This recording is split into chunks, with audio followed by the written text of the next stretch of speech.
and do an analysis, you may want to do it on premise, right? That's again a classic example of a device edge. Then asset tracking, which again could be a device edge based on the kind of processing you would want to do. Smart cities, which is again like you would need a lot of data processing. Smart cities will actually have a combination of edge data center as well as single rack data centers, as well as device edge. Almost all of them will actually end up being part of a smart city, right? Things like, for example, processing your sensor data, processing your data from a lot of environmental sensors might have to be done on devices. And from there, you might want to push the data to a single rack servers if you want to take judgment or decisions for your traffic movement. From there, you may want to have a co-located data center to really do a full-fledged town planning, right? Smart city is going to be one other pretty big example. And in this, all this killer application, whatever I mentioned, I've also given you the list in terms of, how much of penetration has really happened, how much of this is really getting used, or rather, how much is application really using edge computing. If you look at from the top, content delivery is pretty strong, all the way from smart cities, where though there's a lot of potential, we don't see much of an action over there. I think, yeah, that's pretty much covers most of the killer applications as well as the spectrum. Siddharth, hang it over to you. Yeah, thanks, Chetan. It was really nice. Over to you, Arif. You can start and let me know when to change the presentation. So, okay, or you want me to share my screen? That's okay. You'll manage. Okay. Yeah. Thank you so much for that. So, hello guys. My name is Arif Khan, and I'm the founder for a company where Siddharth little bit struggled. It's called Vor-Ir, which is a Viking god which names knowledge and peace. Before starting this venture, I was with Ericsson, heading their cloud product development unit, and I'm more coming from a different angle throughout this session, because we really got a good teaching from Chetan about what is Edge and what are the killer application, and I will go a little bit in detail what these application really requires from the infrastructure, edge infrastructure, when we are talking about, and that's the whole idea behind this presentation. So that can we move to the next slide? Okay, so just to start, I want to talk about Edge Infrastructure KPI. First of all, it's not a business KPI, and I'm talking about technical Edge Infrastructure KPI here about. And before even knowing why it is required and what is so important about it, we should first understand what exactly is these KPI are when I'm talking about. So let's say any future edge cases. Chetan has given a long list of killer application on edge.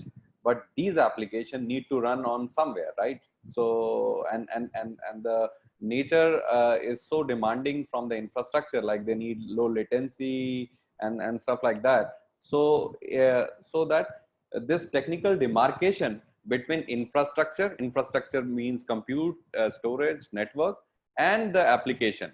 So imagine like if I'm installing a application which is running on an edge side.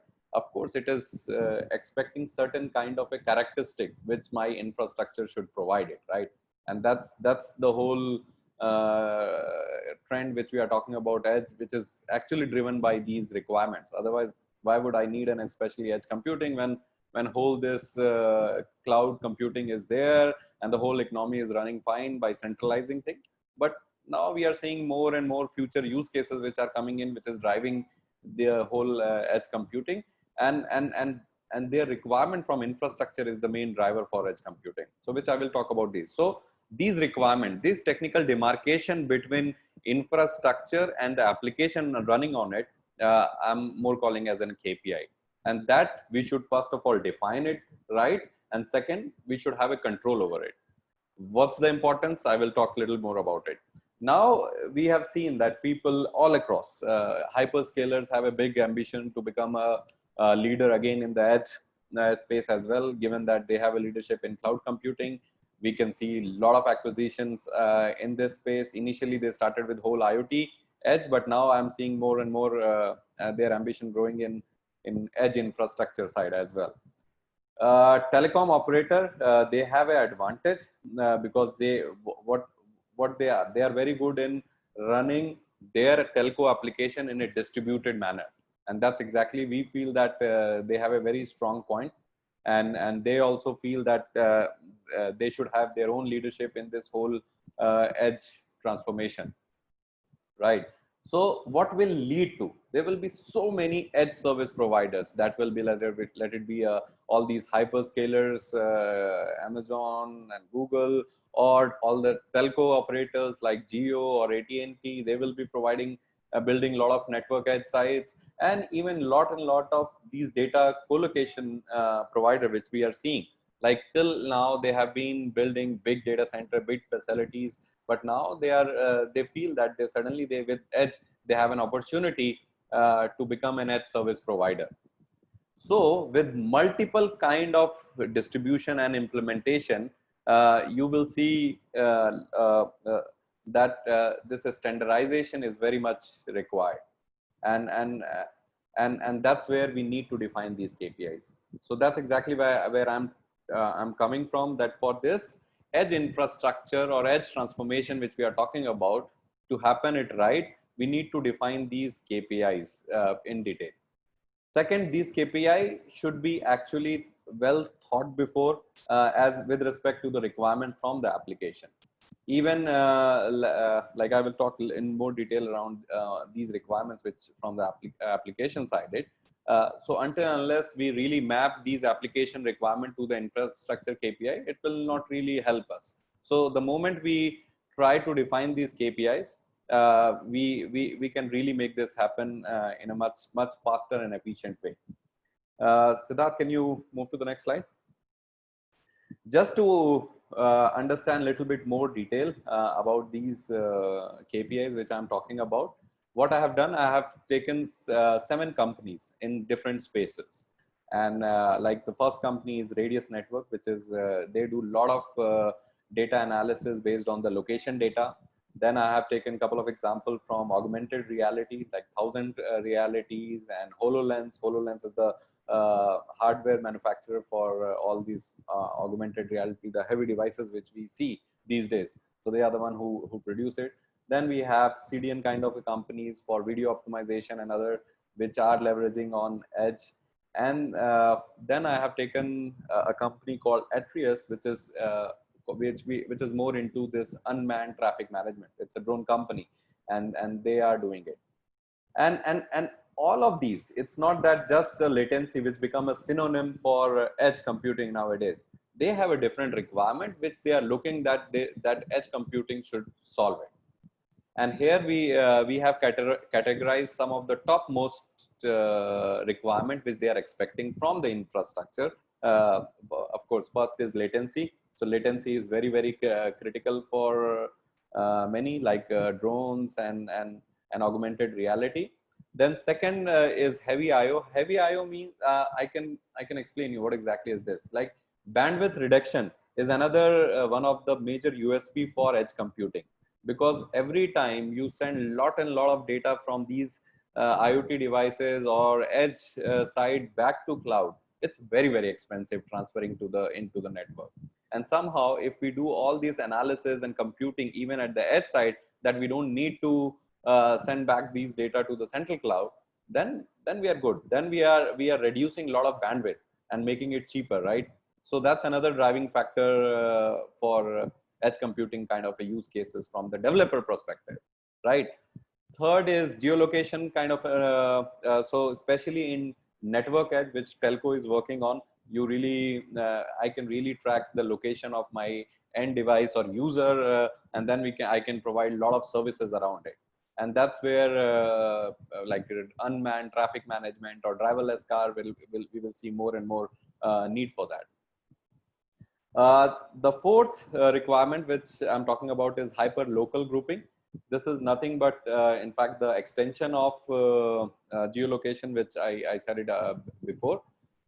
Because if I'm running let's say a drone, or I'm sitting in a driverless car, I actually aware about all the different devices which are in my proximity, right? So those are the requirements which is covering under hyperlocal grouping.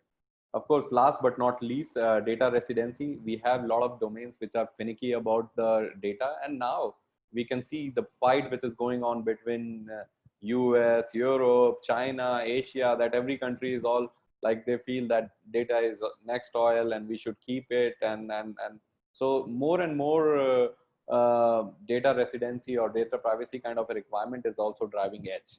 And of course, one of the discussion which we are having with the Indian agency called NHA, which is working on health, and recently they have launched a like our Prime Minister has launched a platform for digital health record, keeping every data. But then we clearly see that all these hospitals, they have a requirement that they cannot share their patient data out from the hospital premises. So that's another requirement which is coming and driving for Edge. So these are the different, and you can think all these requirements which I'm talking about more as a KPIs, right? So these are the factors or requirement from the infrastructure which is driving Edge, and we need to really measure this. We need to really know about it, and so that irrespective of what edge provider, who is the edge provider, or what kind of distribution is running on that, we will have I will know that if my this particular edge site, if they provide 20 millisecond of latency, my application will run fine. Then I don't need to do all complex testing and stuff like that. So whatever output which is coming from infrastructure for these application, if I have a control on that, then I think I have done a good job. Can you move to the next slide, Siddharth? Yes, just to make it a little bit more so that you guys can feel it, and so I have picked up two companies. One is 1000 Realities, which is, I said, they are working into augmented reality, and one of the use case, like they are partnered with a company called IKEA, and they are doing more like a 2D modeling. So just imagine, like you virtually you see a IKEA shop, and then you like one of their sofa set, then you can really see and match, like you can really see that how this sofa will look in my house, in my bedroom, or in my drawing room, with matching with the wall colors and stuff like that. And they are doing it, but why can't they don't just use services or processing from AWS? Because it will screw the whole experience. You will not really feel it. And that's why, as a stopgap, what they have done it, the companies like HoloLens, they have built a really huge devices which user generally put it on the face. That's actually has a compute, storage, everything in that particular devices, right? So you get that kind of a experience sitting in your house, and you will know that, okay, if I buy this IKEA sofa or any other things, how it will look in my that.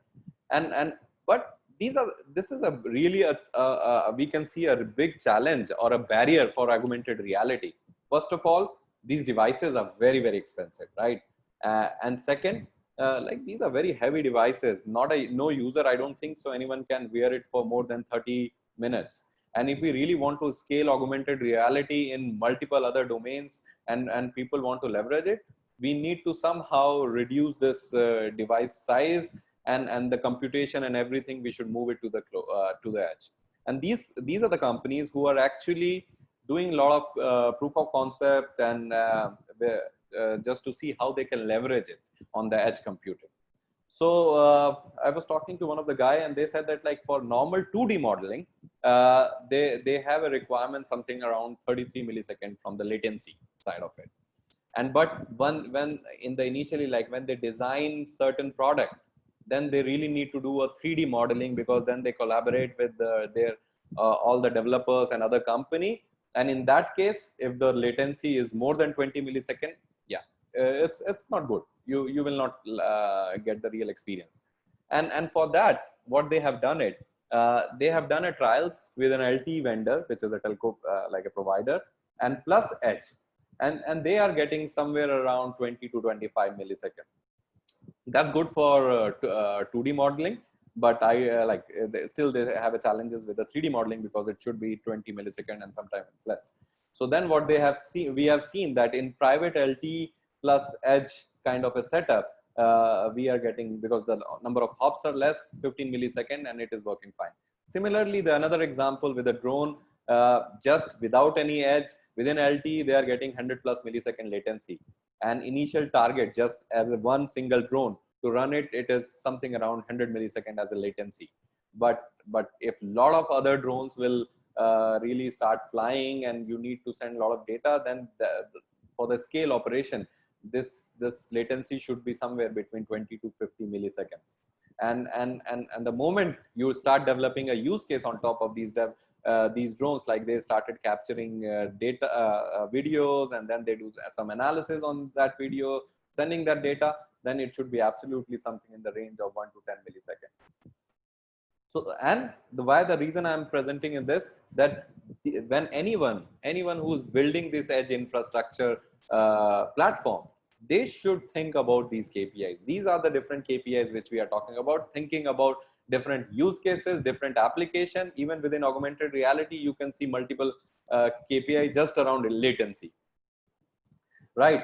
So that's more about the different KPIs which I was talking about in detail. Can you move next slide?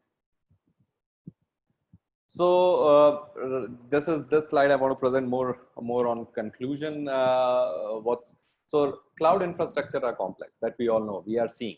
Initially with the hyperscaler, yeah, till normal web app kind of an application, it was pretty fine. We were happy with this, but now with the future use cases, more and more requirement is coming for edge, and the complexity is growing like anything. Because these edge site, it's like right now, if I was reading somewhere, AWS claim that they are edge enabled, but and they have some 48 site or something. But for the real edge, which we are talking about on these driverless cars and these kind of use cases, these sites should be in terms of number of like millions of edge site, and how so imagine the complexity it's going to increase with this. So one food for thought and one takeaway, which I really want you guys to take from this particular presentation, that the only way is automation and doing automation testing of these KPIs. That will really help you to do this transformation pretty well. And that's the only, yeah. So that's as a company, Warrior, we are focusing on doing this edge infrastructure testing automatically. So that's where we are focusing in. Siddharth, can we move to the next slide? Just to quickly wrap up, I want to talk about this Linux Foundation initiative, which is called Acrano under LF Edge. Here, what is happening? It is a really big, innovative platform where all the big players, small players, startups, they are coming and collaborating on different use cases around edge. So right now, we can already see there are 20 blueprints, and each blueprints means that from edge till application, make one blueprint. And we can already see the different use cases around telco, enterprises, IoT, virtual class, even a lot of cool blueprints are around how we can get help in COVID-like pandemic situation. So there, with the time, this whole number of blueprints or number of deployments was increasing. And that's where we introduce a project called Contour. Can we move to the next slide? That's we are driving.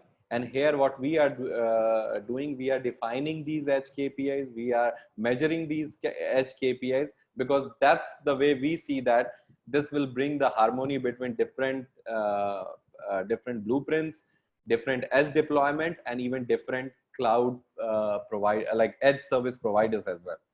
And yeah, it's an invitation to all. If you guys are interested, it's not just a development, because if you are running and if you want to explore edge use cases, it will be really nice to come and collaborate in this. Can we move to the next slide? So just to conclude, this is the first level of detailed KPIs are already out on this, and go and have a look on this. This is a public page on Contour on Acrano, and this will keep growing. So if anyone want to collaborate on this, we are more than happy to work with this. Thank you so much. I'm sure that you guys have learned something today. That's great, Arif. I think it was very insightful for me as well. Great. Now, do you mind sharing your email address if anyone wants to connect with you offline? Maybe on the Yes, chat window. I can do that. Yeah. Sure. So that anyone. Great, cool. We are right on time. So let me start again. I'll very quickly talk about what is Icon and what we do at Icon, as what Arif mentioned what they do at the organization. I'll very quickly start and talk about what we do at Icon. So predominantly at Icon, it's a complete application orchestration and device management platform. So Arif and Chetan made the word easy for me, as we are seeing, right, more and more of edge deployments are happening, and it's very much required when the KPIs are very much important. And how do you monitor these KPIs? How do you control these KPIs? If things breaks up, your application's not working, your network is not working, how do you even know about all these things is what we help at Icon with. Right now, again, managing these, managing or controlling the edge environment and the normal data center, or you could say cloud environment, is quite different. So you could say on the left hand side, when there is a cloud environment or ecosystem in place, right, it's predominantly in a very good environment. It's fully AC, the power, the network is all well good. But you talk about a IoT edge deployment, or it's predominantly, you could say, it's completely open to environment. You might have many failure cases like network, power, application crashes, or anything, right, and completely distributed across thousands of the sites. So the tools which are required to monitor and manage the data center ecosystem, and the tools which are required to monitor, manage, or control the edge ecosystem, IoT edge ecosystem, should definitely be different. These are some of the issues which, again, while you would have also experienced if you would have deployed any edge ecosystem or edge IoT platform. So if you could see, right, many places people talk about why my network is not stable in these deployments, why I'm not able to reliably upgrade things on the, either upgrade applications or configurations, or upgrade even the firmware itself at these devices. How do I remotely access these devices? So these are some of the live problems which you would have seen as well. Now at Icon, what we help companies with is completely monitor, manage, securely access, and upgrade these remotely deployed devices. And the examples is what we have seen already in these the talks which Chetan and Arif gave, right? IoT gateways, servers, robotics, drones, e-vehicles, retail, and surveillance are classic examples of edge computing. Applications running on them, KPIs are defined by Arif itself, that these are the KPIs which should be very closely monitored and controlled if we want to make these deployments a successful deployment, right? Now, if you see in each of these use cases, right, what is unique? The unique part is all of them would be running on a different hardware and operating system, and the applications running on them. A smart e-vehicle would be running a different application, maybe to do a tire pressure monitoring. A surveillance system would be running an application to do a face detection, mass detection, or any COVID-related applications as well. But what is common across all these use cases, right? Once deployed on field, everyone has to take care of privacy and security. You should make sure that you are able to remotely connect to these devices. A device and application monitoring should be in place, and then a complete upgrades, OTA, should be in place for a successful deployment of any edge application or any edge use case which we have seen in this thing, right? And that's what Icon takes care of the complete middle part, so that for you the go-to market becomes much more easier and faster itself. Right, you just have to bother about hardware and operating system and the applications which will be residing on these distributed systems. The rest, everything being worked out by Icon. And with this, we help companies with complete OTA upgrades, monitoring, container deployments, secure remote access. At the end of the day, creating reports and analysis, what we help. How it actually works is, if you see, this is a classic IoT edge infrastructure, or a topology would look like, right? You would have end sensor nodes or devices connected to a gateway or a compute engine in case. And then in some case, in some complex ecosystems, you would have a storage or edge servers also in the same premise. Say maybe it's a big manufacturing unit where you have hundreds of the gateways deployed to gather data, analyze data, and then you have, as Arif mentioned, right? People wants the data to be on. So if it's a hospital, right? the data resides on the hospital. So the storage and the edge server will also reside on-prem itself, and then a switch to only send the relevant data back to the cloud. So what we do at Icon is install the agents, software agents on these gateways and edge devices to help you monitor from the cloud. Each and every aspect of the operational part is what we help you to monitor from the cloud. How is the network behaving? The stability of the network, the stability of your applications which are running, the systems are in place or not? Is the CPU memory is in place? The end nodes and leaf nodes connected, are they working or not? Is all being managed and monitored through Icon platform on the cloud. And this agents can be deployed on any Linux running or Android running devices. Right? Okay. So with this, I'll very quickly show you the demo, how we do it as well. It won't take much time. Okay, cool. So you can see this is our demo site. There are total 6 devices where the agents are installed. 2 are connected, 4 are not connected. The profiles of these devices, these are logical profiles, could be based on either location, could be based on the applications, could be based on any other virtual thing. And these are the end consumer applications. So these applications could be, say, as I mentioned, right, if it's a surveillance camera, these applications could be to monitor mask, to monitor face detection, number plate detection. If it's a smart e-vehicle, maybe direction maps could be one of the applications. So these are the end consumer applications. Going inside it, you could find out which are the devices which are up, down, all of them. I can remotely, you can, as you connect to your cloud ecosystem remotely, you can connect to your devices remotely with a single click here itself. Right? So yeah, I can log into these devices and then perform any diagnostics or operations which are required. Just going inside the device, all the interface details of the device will be provided here. You can execute commands remotely. I want to check out any ls command, or say, yeah, here itself, or any other command you want to configure, you can do that as well here itself. Great.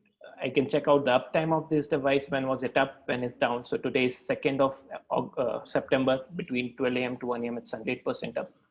On 4th of August, the device went down at 5 a.m. Clicking on here would give you the result. Why was it down? So the system, the platform itself does a primarily diagnostics of the problem which are happening in the system, and then give you a high level overview of what's not working from the either the system side or the application side or the network side. So here we could see it's a system problem. So a network problem. The same is being shared on the system as well. There are logs there. Similarly, you have logs here where you can monitor logs. Applications can be monitored. What are the applications which are running? A complete over the air upgrades can be done, and then a full overview of how many devices once done with the upgrade passed, failed, and all of them. So these are the upgrades which are being done on the device. It took 7 seconds. Was it successful? Failure? Is it in pending state, progress state? So all these states will be maintained for you. A complete tool to essentially manage and monitor your edge ecosystem, because as both Chetan and Arif mentioned, right, it's very important to make sure that the KPIs are maintained and we are able to run our applications best on these devices. Otherwise, it won't be much fruitful as we want. So this is predominantly what I want to share from the Icon side. So I think we can take up questions now. Arif, is it okay? Chetan? Sure. Cool. So I have a few questions. Cool. Great. So one is, how do we identify, Arif, this is for you. How do we identify business KPI for customers that edge computing can solve? So though you have mentioned about those identifiers, say suppose a new use case comes up, how do you identify the business KPIs? What are the key parameters or things to be looked out to identify or make a list of these KPIs? Yes. Yeah, I can talk about it. First of all, my suggestion, because a few years back, like not even few, I think 2010, when I was in Ericsson, everybody was talking about cloud. And that was the time every use case people were relating with cloud. And similar thing now I can see with edge computing. So first of all the use cases are not meant for edge computing, right? If you really, because edge computing has his own overhead as well. because now when the whole data centers and everything is more running in a distributed way, and if just for the sake of using edge computing, if we start mapping it, I don't think that will be really. So first thing on total cost of ownership, you have to take out on leveraging edge. And if you really, your application nature is such that it cannot be fulfilled with cloud, then only you should start looking out and leveraging on these edge computing. So like the same way, the augmented reality company, they tried using cloud, but they failed it. Then they moved toward these devices, and now they see certain barriers. So now they are looking how they can leverage more and more on, and that will of course depend on the what kind of use cases, what kind of an application, that will devise those KPIs from which we should really look from the edge side. Maybe Chetan, you want to add something? Yeah, I think you pretty much covered it, Arif. So I think if you're looking at a new application that comes up or a new business solution that comes up, so now we should probably understand, what is the business KPI for this particular business solution which I'm trying to form, and then you can try to see like how you could map it onto the Edge Infrastructure KPI. Since we're talking so much about augmented reality, I just want to take the same example. We're talking about augmented reality based advertisement, outdoor advertisement screens, right? Now, what's your business KPI? The business KPI is like, you need to make sure your application is running, the augmented reality service is running, because you put this service so that more and more people see this digital advertisement, they engage with this, and then that gives the company who was actually advertised, it gives a branding for them, right? That's the reason, right?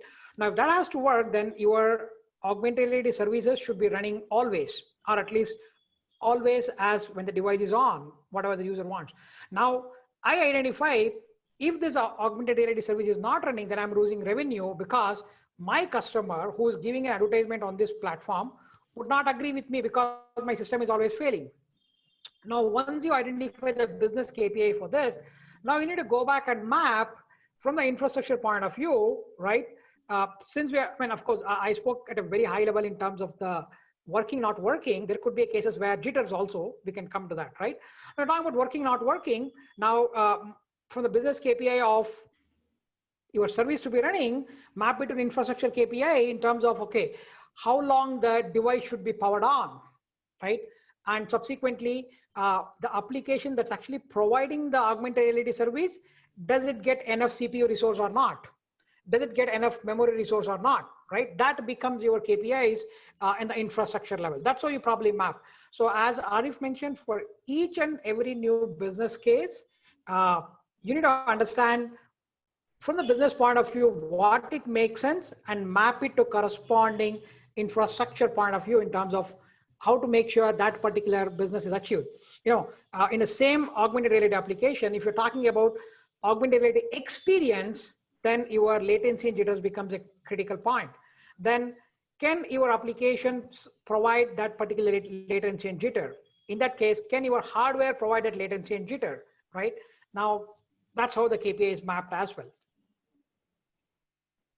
Great, cool. Thank you, Chetan and Arif. So next question is, how do we use edge computing in intelligent building management systems? Okay, you want me to take? Maybe, yeah, Chetan, you can take it. Yeah. Sure, okay. So basically, in intelligent building management system, right? I mean, things like, for example, so we were working with one of the use case, so wherein our customer wanted to manage the elevators, right? These are not like single elevator in a single building. These are like cluster of elevators in a huge airport or in a huge mall, right? Now, managing these elevators could do as simple as, okay, just take some few parameters there, whether elevator is running or not running, how long the elevator went down versus how long the elevator was running all along. That's pretty straightforward, right? You do the basic thing. Now, over and above that, can I identify when does this particular elevators need some greasing, right?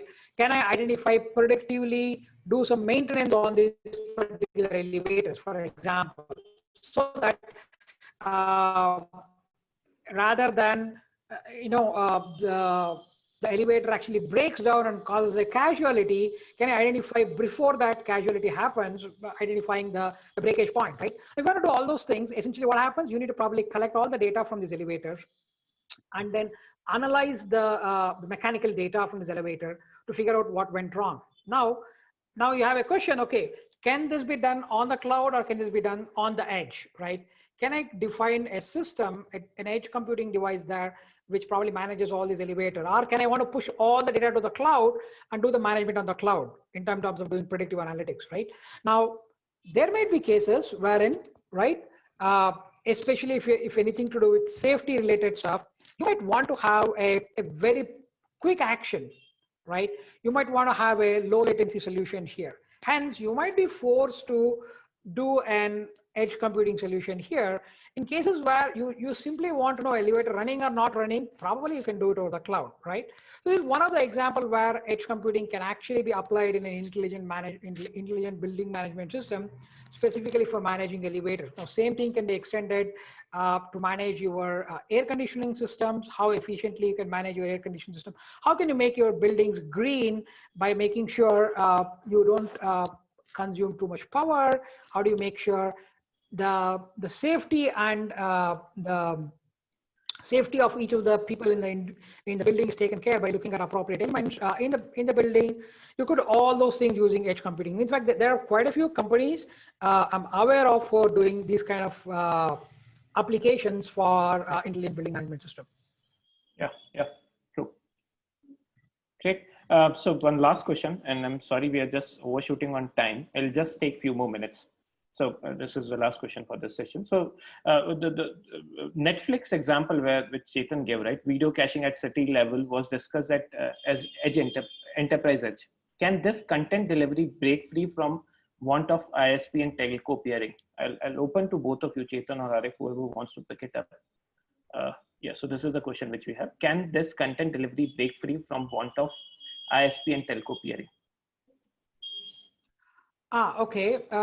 Interesting question. Yes, specifically, okay, now this got two parts into it, right? One is technically, is it feasible? And second thing is, okay, does it make a business sense or not? Like at the end of the day, like you'll probably adapt something if it makes a business sense, right?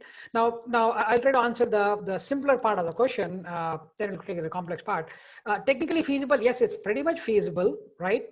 Now, just like today, for whatever reason, most of the telco services have become more like a pipe for the OTT providers to really provide their solution. It could be something like, search engines from Google.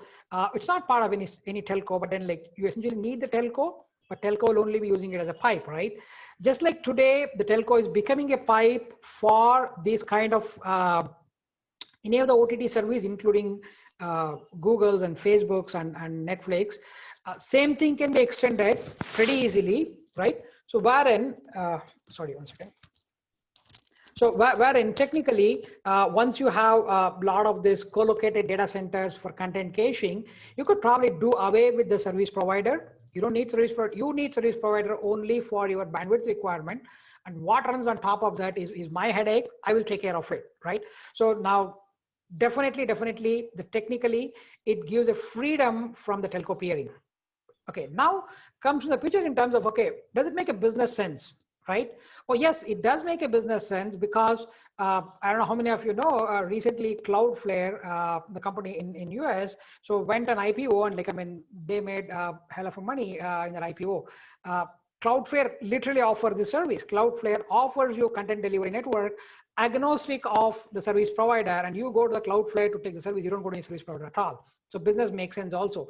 Now, this is a place where telcos are also trying to come in, right? In fact, what Arif also mentioned in terms of telcos want to make their presence in the edge computing scenario. They're actually talking about a lot of new services for the edge.